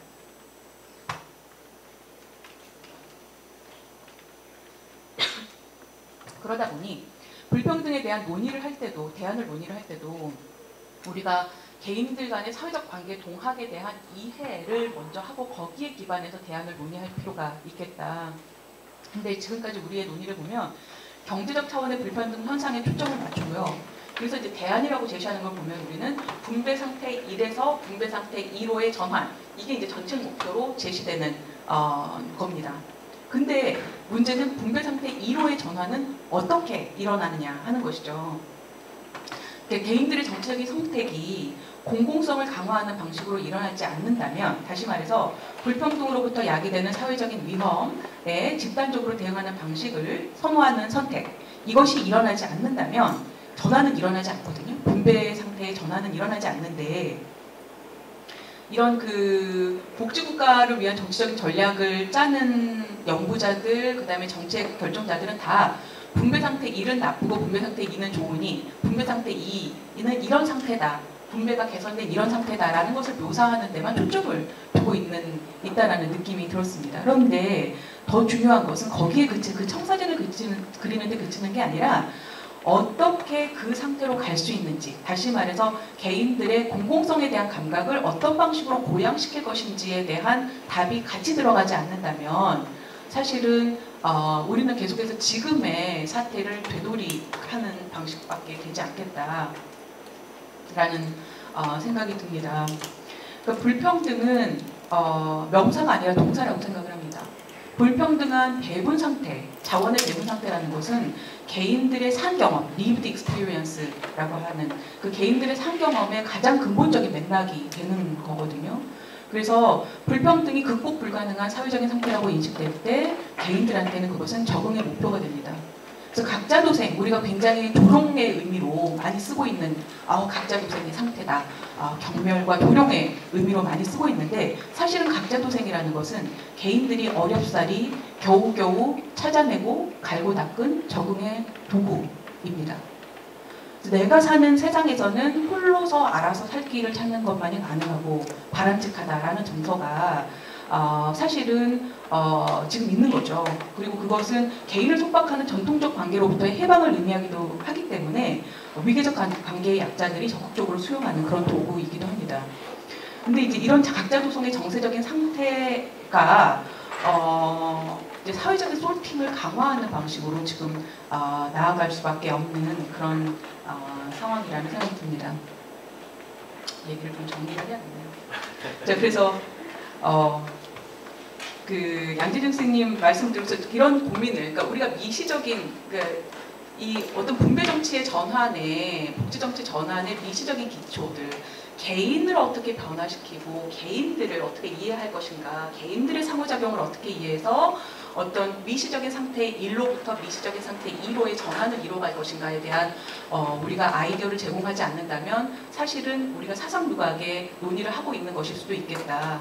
되게 괴롭고 고통스럽겠지만 그 논의를 좀 해볼 필요가 있겠다. 개인들을 이해하고 개인들을 이해하되 원죄화된 개인들의 방식으로 이해하는 것이 아니라 그들이 맺는 상호작용에 관한 상호작용의 동학에 관한 관심으로 좀 발전시키는 게 필요하겠다라는 생각을 하게 됐는데 근데 이제 양재준 한 가지만 덧붙이면 양재준 선생님 논의를 보면서 제가 좀 힌트를 찾은 게 있습니다. 양재준 선생님께서 한미일 복지정치 묶일 것 같지 않은 새나라를 묶으면서 복지정치 요거를 말씀을 하시면서 이제 제도적 배열의 문제를 얘기하셨는데 저 되게 처음에는 정말 새나라가 묶여? 하는데 그럴 수도 있겠다라는 생각을 했고 근데 이때 이 새나라 배열 그러니까 LM이 CM이 나라들을 묶으신 거잖아요. 근데 이 새나라를 묶어내는 그 제도적 배열의 핵심 저는 제일 중요한 것은 결국은 대자본 중심 두 번째 말씀하셨던 그 디멘전이겠다. 나머지는 거기서부터 파생되거나 아니면 그것을 조건부로 했을 때만 의미가 있는 그런 방식일 수 있겠다. 대자본 중심. 그러니까 그 경제 구조가 기업 그 제도적 상태가 기업 수준에서 클래스 컴프로마이즈가 일어날 수밖에 없게. 기업 단위에서 그러니까 기업을 넘어서는 단위로 우리가 연대가 일어나거나 타협 협상이 일어나는 것을 막는 근본적인 원인이 될 수 있겠다라는 그 말씀을 이제 드렸고요. 말씀이 그렇게 들었고 제가 아까 그 분배 정치의 미시적 기초를 어떻게 전환할 것인가 할 때의 그 핵심적인 것도 우리가 개인들을 변화시킬 수 있는 제도적인 그러니까 중범위 수준에서의 제도적 그 지점을 찾는다면 결국은 이 지점이 되어야 되지 않을까. 어떻게 분배를 둘러싼 분배 정치가 기업 바깥으로, 그러니까 기업 간의 관계, 기업 바깥으로 흐를 수 있도록 하는 제도적인 배열 상태를 만들까. 여기에 좀 고민이 집중된다면 나머지 그 제도적 배열들도 자연스럽게 변화하거나 아니면은 힘을 잃거나 할 수도 있겠고 미시적 관계 맺기의 변화도 조금 더 가속화된 방식으로 일어날 수 있겠다라는 생각을 해봤었습니다. 마치겠습니다. 네, 김윤 교수님 감사합니다. 분배정치 미시적 기초. 네, 다음 학회 저희 특별 세션 제목을 하나 미리 주신 것 같습니다. 네, 그럼 다음 백서호 교수님 말씀 듣겠습니다. 안녕하세요. 가톨릭대 백성호입니다. 두 분 선생님 발표 아주 재밌게 잘 들었고요. 사실은 발표도 그렇고 저 논문 읽으면서 답이 뭘까? 상당히 회의적인 생각에 젖어들게 했던 것 같아요. 과거는 이제 그랬었던 거니까. 그리고 현재 불평등, 우리나라 불평등 수준이 이제 그런 거니까. 그래서 이제 저는 다른 얘기 하기보다는 그럼 어떻게 해야 되지 앞으로? 그리고 이걸 어느 지점에서 이거를 고민하면 어느 지점을 파고들면 현재 상황을 극복할 수 있을까? 이런 것들에 대해서 답은 없지만 여러 가지 생각을 하게 됐었는데 일단 그냥 간단한 것부터 이제 그냥 양재준 선생님 논문, 그러니까 발표문에 대해서는 그동안 국제국가 관련된 연구들에서 많이 이야기해왔던 것들을 종합적으로 정리를 해주셨기 때문에 충분히 이제 과거에는 그랬다, 오케이, 충분히 받아들여지는 부분이 많은데요. 그냥 질문을 하나 던지고 싶어요. 과거에는 그랬는데 하여튼간 제도적 배열이 비슷한 한미일이나 또는 그렇지 않은 유럽 복지국가나 지금의 복지국가들이 모두 불평등 수준이 상당히 증가하고 있잖아요. 그럼 왜 그럴까? 왜 그럴까? 제도적 배열, 한미일의 제도적 배열이 그러니까 읽히기로는 그러그러해서 그게 불평등이랑 연계됐다라고 이제 읽혀지긴 하는데 그럼 다른 국가들도 불평등이 똑같이 증가하고 있는 현상을 어떻게 설명해야 될까? 복지국가의 역할과 기능이 전통적 복지국가의 역할과 기능이 이제 생명을 다한 건가? 그렇다면 어떻게 해야 되지? 이런 궁금증이 하나 들었고요. 그 다음에 한미일에 북한시켜서 보면은 이런 지금 양재생 교수님이 말씀하신 그 내용들이 변화될 가능성이 거의 없잖아요. 지금 한국 사회에서. 그러면 한국 사회는 경로 의존적인 경로 의존적인 상황을 따라간다 그러면 암울한 거죠. 지금의 불평등이 나아질 일이 없으니까. 혹시나 연구하시면서 패스 브레이킹한 전략을 혹시 고민해 보신 게 있으신지, 한국 사회에서 어느 지점을 공략하면 패스 브레이킹 할 수 있다, 이런 걸 고민하는 게 있으신지 한번 궁금했고요. 그다음에 이제 그러니까 불평등, 그러니까 신광현 교수님 뭐 이렇게 불평등의 복합적 원인에 대해서 뭐 대기업의 경제력 집중이라든지 노동시장 유연성이라든지 인구 고령화, 그다음에 1인 가구의 증가, 국유가의 저발전도 불평등을 만들어내는 중요한 요인이긴 한데 그러면 어떻게 해야 되지? 대기업의 경제력 집중을 바꿀 수 있나? 노동시장의 유연성, 노조 수익률도 엄청나게 낮은 우리나라에서 이 부분을 어떻게 극복해낼 수 있지? 인구 고령화? 뭐 이거는 그나마 좀 나은 것 같아요. 노인소득보장 수준이 낮긴 하지만 양재 선생님도 말씀하셨듯이 이제 그 경로 연금이 어느 정도 성숙해가고 있는 측면이 있으니까 1인 가구의 증가도 이거는 뭐 자명한 경로인 것 같기도 하고 복지효과의 저발전은 뭐 이제 또 극복할 수 있는 부분이 있긴 한데 그래서 이거 어떻게 해야 되지? 이런 고민이 일단 들었고요. 그 다음에 이제 저는 이 5 가지 복합적 원인만큼 또 중요하게 고려돼야 될 게 이제 2가지인 것 같은데요. 간단하게 말씀을 하셨는데 자산 불평등이라는 문제를 간과할 수 없을 것 같다.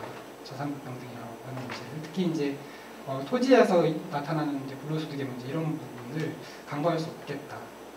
제가 어렸을 때의 꿈은 과학자였었거든요. 대부분 제 주변 친구들도 그랬던 것 같아요. 과학자가 돼서 대한민국을 부자 나라로 만들어보자 뭐 이랬었죠. 그러다가 좀 시간이 지나니까 애들의 꿈이 어떻게 바뀌냐면 의사나 변호사로 바뀌어요. 좋습니다. 그나마 의사가 돼가지고 뭐 아픈 사람들을 치료해주고 변호사가 돼가지고 사법정의를 세우겠다니까 뭐 그거 괜찮죠. 근데 아까도 말씀하셨지만 이제 건물주가 꿈이 돼버렸단 말이죠. 자, 건물주가 꿈이 돼버리면 어떤 문제가 벌어지냐면 사람들은 집 살려고 하죠. 여러분들도 여기서 집 가지고 계신 분이나 안 가지고 계신 분이나 3억 투자해가지고 10억 버는 문제에 대해서 별로 도덕적인 문제의식 없이 또는 그냥 남들도 다 그러니까 그럴 수 있지라고 생각하실지도 모르겠어요. 저도 뭐 그런 생각 가끔 하니까. 실제로 뭐 2016년에서 2019년까지 서울시 아파트값 변동을 이제 그 강남훈 선생님이 분석을 한 게 있는데 4년 사이에 도봉구가 1.3억 올랐고요. 그 다음에 강남구가 7.8억 올랐어요. 엄청난 거죠. 4년 사이에 1억이 7.8억이 됐다는 거잖아요. 아무것도 한 것도 없는데. 자, 이 문제를 어떻게 건드릴까? 건드리지 말아요. 아니, 부동산 전문가 앞에 계신데 제가 감히 말씀을 드리고 있는데요. 저기 정준 선생님 그 해법을 좀 제가 듣고 싶긴 하네요. 건드리긴 분명히 건드려야 되는데 이걸 건드리는 순간 정말 폭탄이죠. 다들 부동산 부자가 되기를 꿈꾸고 있는데 보유세를 올린다든지 뭐 등등 해버리면 정말 세금 폭탄보다 더 큰 폭탄이 될 것 같은데 그럼 이 문제를 어떻게 해결할까? 이거 반드시 해결해야 되는 문제인 거라는 생각이 들고요. 그렇지 않을 때 사람들이 기업도 마찬가지고 투자를 하잖아요. 뭐 현대가 이제 그 삼성동에 한전 토지를 3억짜리를 3조짜리를 10조 주고 샀잖아요. 공시지가가 그때 3조였다고 하더라고요. 근데 10조에 산 거예요.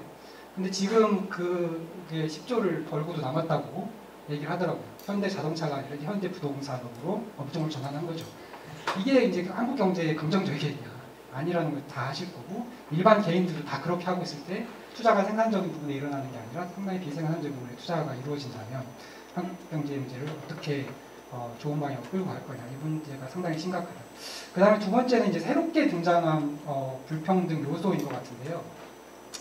저 이제 기본소득을 하다 보니까 이제 공유부에 관심을 갖다 보니까 이런 생각을 하는 건데 토지 같은 경우는 자연적 공유부에 해당하는 거고 인공적 공유부인데요.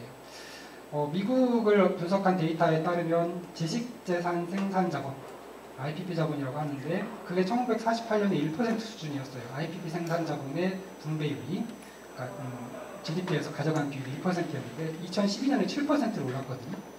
그런데 이제 여러분 아시겠지만 아이폰이나 구글이 급성장하기 시작한 데가 2012년부터니까 지금 다시 계산해 보면 또 엄청나게 늘었을 거라는 얘기죠.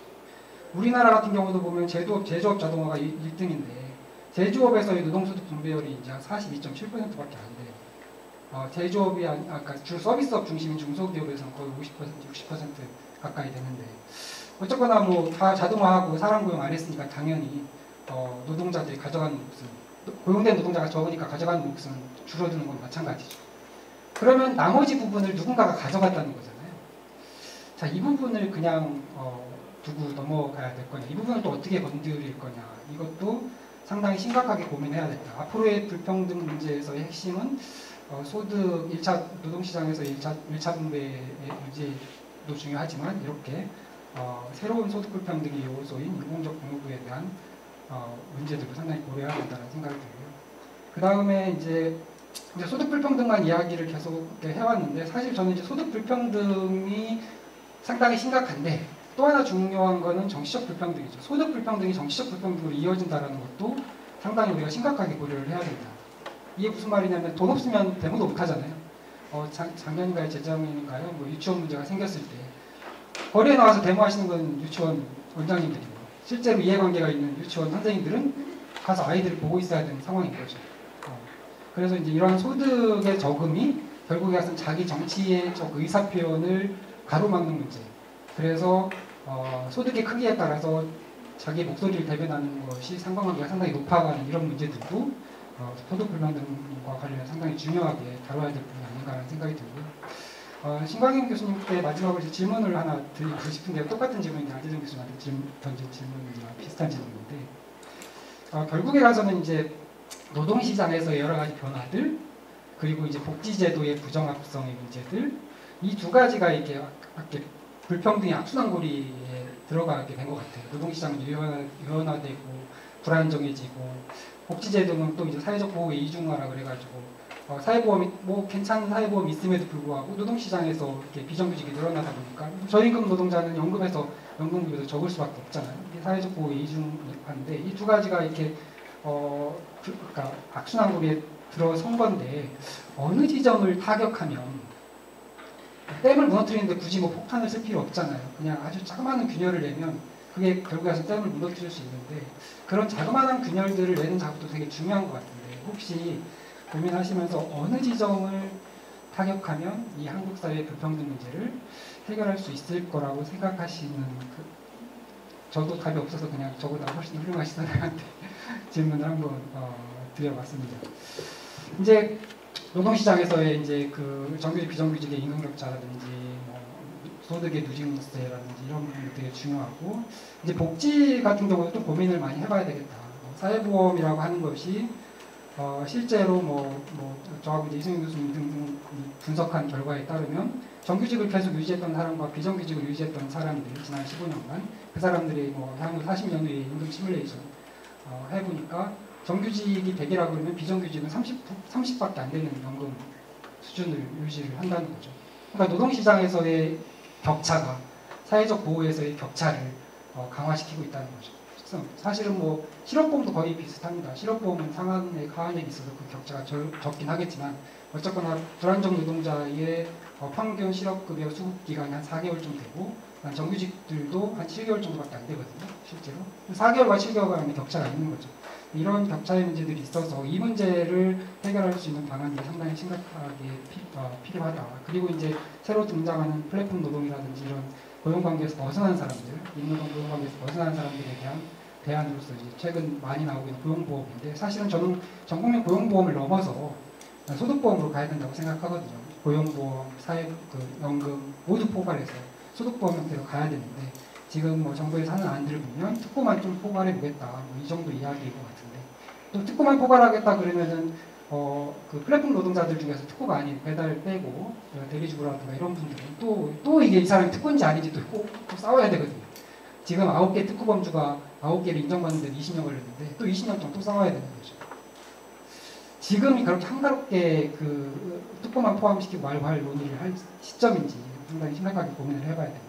네, 저희가 시간이 많이 소요가 돼서요. 네, 제가 충분한 시간을 못 드려서 너무 죄송하고요. 저희 시간이 지금 많이 안 남았어요. 그래서 정준혁 교수님 가능하시면 10분 내로 토론해 주시면 감사하겠습니다.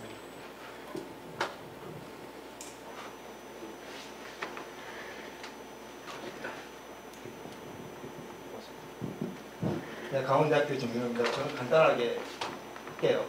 네, 앞에서 다 많은 전 안 믿습니다. 정말 맞아요. 그렇게 하는 한 번도 못 봤어요. 처음에 신광현 교수님께서 전반적으로 불평등의 현황과 그다음에 요인 원인들에 대해서 잘 리뷰를 해주신 것 같아요. 예. 그런데 제가 몇 가지 제가 경제 쪽 입장에서 봤었을 때 한두 가지 문제 제기를 할 수가 있을 것 같은데 이 불평등 처음에 지표를 얘기하셨는데 사실 선생님께서 이제 데이터 기반의 이제 불평등 연구가 필요하다. 이게 상당히 중요한 얘기인데 상당히 이게 이중적, 그러니까 상당히 조심해야 될 얘기인데요. 불평등 연구는 기본적으로 그러니까 소위 통계학적으로 보면 그 분포에 관한 연구입니다. 분포에 관한 연구고 기본적으로 최대값과 최소값 사이의 상대적 거리를 그 속에서 그 분모에서 평균으로 소위 말해서 표준화해야 되는 값이거든요.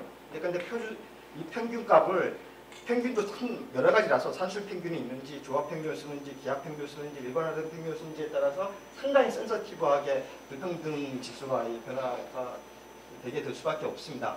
그러면 알다시피 지니계수든 애킨슨 지수든 알다시피 소위 말해서 점유율이라는 아까 선생님은 집중도하고 불평등을 지표를 따로 구분했는데 사실 집중도 지수도 사실상 불평등 지수의 하나의 요소에 불과한 거고요. 예, 그렇게 돼 있습니다. 사실. 그리고 대부분 다 그러니까 집중도 지수도 결국은 수학적으로 분해를 해보면 평균값과 아까 최대값, 최소값들을 어떻게 쓰느냐의 문제인 거라고 좀 생각돼서 그게 좀 약간 좀 범주 구분이 좀 그렇다는 생각이 들었고 왜 제가 이게 불평등 연구가 그러냐면 룩셈부르크에서 어떤 연구를 한 게 있는데 외국인 노동자들이 증가하면 당연히 그쪽에서 임금 불평등이 증가할 거라고 생각할 수가 있잖아요. 세상은 그런 것만도 아니에요. 무슨 말이냐면은 그러니까 절대적인 수준에서 평균값은 임금 수준은 떨어질 수가 있지만 불평등은 아까 말씀으로 분포에 따라서 상류, 하류, 중류에 따라서 어떻게 임팩트에 따라서 상당히 다른 식에 나타나게 되는 거거든요. 한 예를 들면 상속 증여만 하더라도 상속 증여가 많이 일어나면 당연히 자산 불평등이 증가할 것 같지만 그러지 않은 경우도 많습니다. 경험적으로 보면. 그래서 불평등 연구는 상당히 데이터에 기반했을 때 상당히 뭐냐면은 경험이 관련된 게 많기 때문에 이런 건 상당히 좀 우리가 주의해서 봐야 되고 여러 가지 지표를 쓰면서 이것들이 갖는 함의를 자세히 보지 않으면 아까 그런 얘기가 될 수가 있습니다. 제가 최근에 그다음에 두 번째 속도 빨리 하려고요. 선생님께서 인구사학적인 요인들을 여러 가지 얘기하면서 소득 불평등 요인을 이제 얘기를 하셨는데 그건 뭐 저도 다 동감하는데요. 사실 소득 불평등에서 가장 중요한 요인 중들이 하나가 빠진 거예요. 이제 세계화의 얘기, 그다음에 금융화, 그다음에 기술 진보, 그다음에 이제 노조 조직화든 정치 세력의 이제 약화되니까 이런 것들이 이제 좀 분석이 안 된 것 같아요. 사실 저는 이걸 시계로 저도 전병윤 선생님하고 같이 한 게 보면 그 다음에 한국에서는 상당히 중요한 게 금융화입니다. 어떤 식이냐면 이걸 지방에서요 주요 대기업 등공장에서 소득이 발생한 게 서울로 왔다가 본사로 왔다가 다시 본사에서 전부 다 이제 배당이나 이자의 형태로 외국으로 많이 빠져나가요.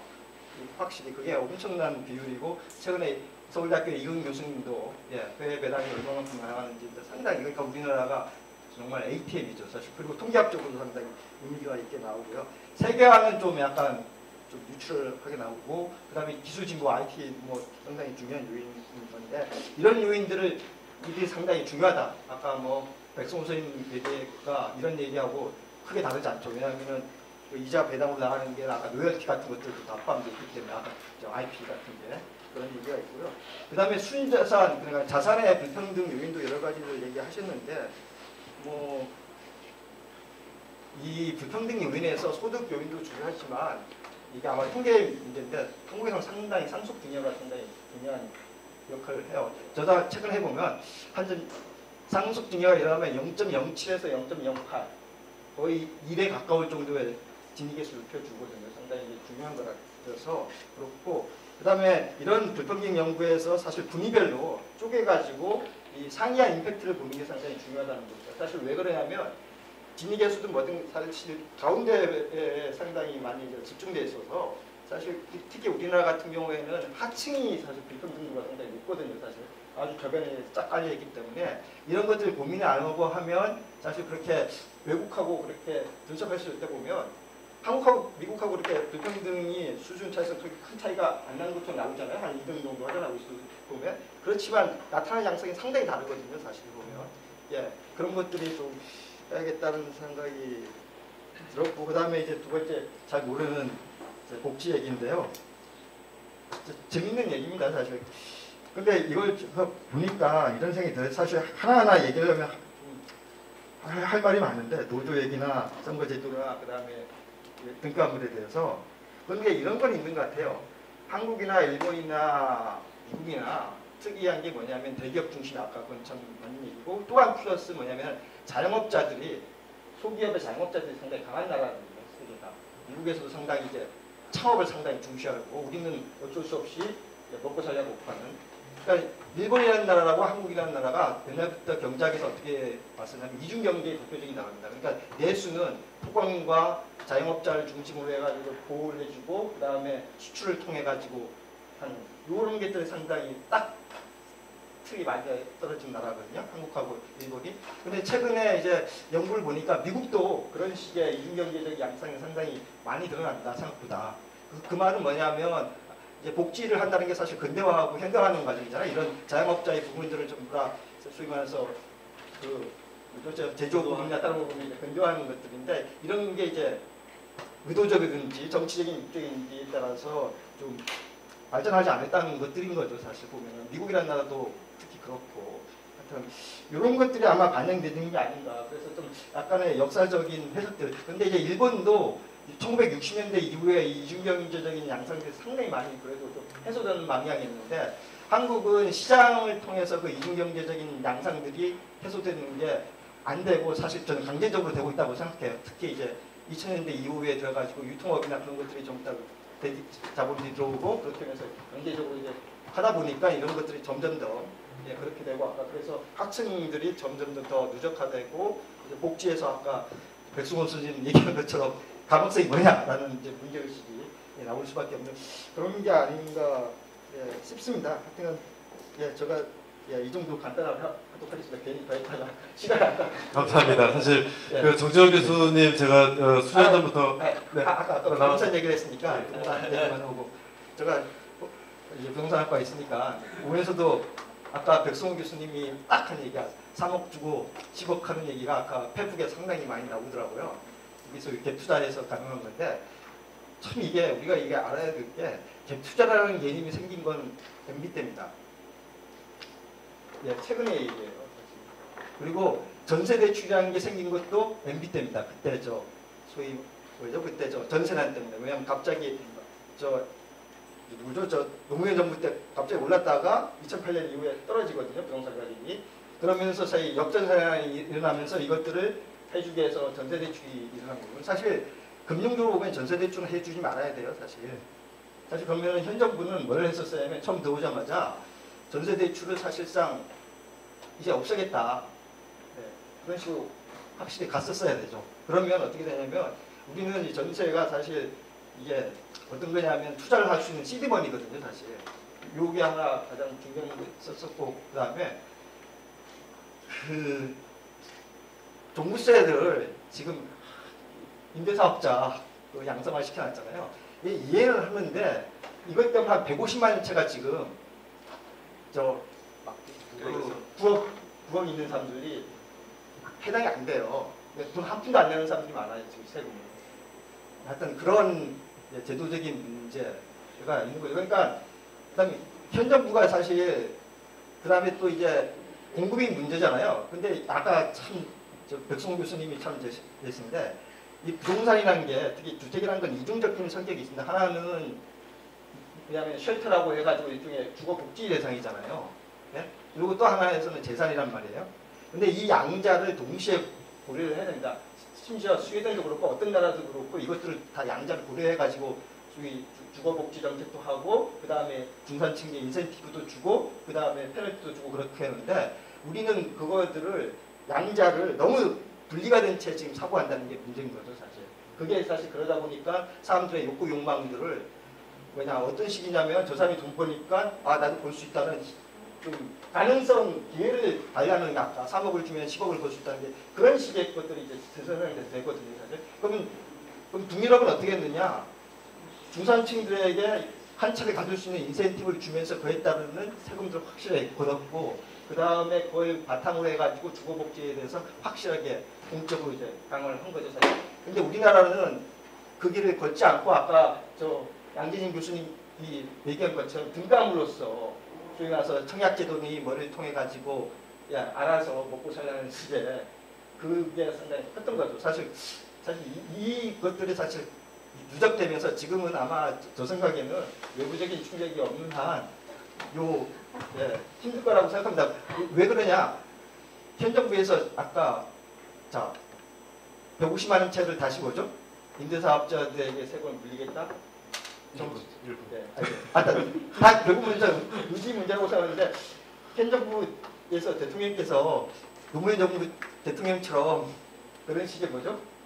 별다른 문제라고 생각되는데 하여튼 그런 생각이 끝낼게요. 예, 감사합니다. 예, 우리 정재열 교수님 11분 네, 끝내주셨습니다. 감사드리고 제가 정재열 교수님하고 그 단연간 SSK도 같이 하고 있었는데요. 정말 끝없이 강의를 들을 수 있습니다. 그래서 지금 더 시간을 못 드리는 게 너무 아쉽고 죄송스럽고요. 얘기 더 들어도 좋을 것 같습니다. 그렇죠. 네. 그 다음 이게 마지막 세션이면 아마 제가 그냥 에라 모르겠다 할 것 같은데 그 다음 세션들이 있어서요. 그래서 저희 주어진 시간은 50분까지였는데요. 한 5분 정도만 제가 더 쓰겠습니다. 그래서 두 분 발표자께서 한 뭐 2분 정도로 어떤 키워드 중심으로 예, 지금 토론하신 거에 대해서 리액션을 해주시고요. 예, 그리고 클로징을 하겠습니다.